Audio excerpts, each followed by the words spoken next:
ආයුබෝවන් save indoor plants එක්ක එකතු වෙන ඔයාලා හැමෝම හරිම ආදරයෙන් පිළිගන්නවා. ඉතින් අද මම කතා කරන්න යන්නේ කැක්ටස් සහ සකියුලන්ස් ගැන ඉතාම වැදගත් පොයින්ට් කීපයක්. මම දන්නවා ඔයාලා හැමෝටම තියෙන ගැටලුවක් තමයි මේ සකියුලන්ට් පැලයකට කොහොමද හරියටම වතුර දාගන්නේ?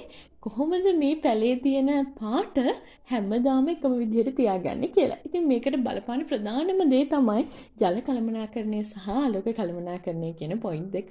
මම මෙතනදී ප්‍රායෝගිකව තියෙන දත්ත තමයි ඔයාලත් එක්ක බෙදාගන්නේ. මම අවුරුදු ගාණක් මේවා වගා කරලා ලැබුණ දත්ත මෙතනදී න්‍යායාත්මක කරුණු ගැන මම පැහැදිලි කරන්න යන්නේ නැහැ. එතකොට ජල කළමනාකරණය ගැන මම මුලින්ම ඔයාලට පැහැදිලි කරන්නම්.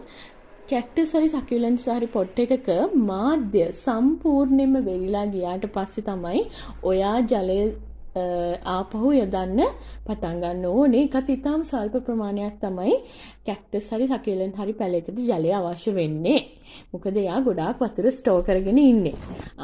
එතකොට ඔයාට හරියටම තීරණය කරන්න පුළුවන් වතුර බැහැලා යන සිදුර යටින් ඔයා ටූත් පික් එකක් පාවිච්චි කරලා ඇතුළට දාලා බලන්න.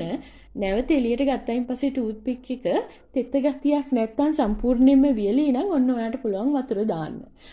ඊගව දේ තමයි ආලෝක කළමනාකරණය.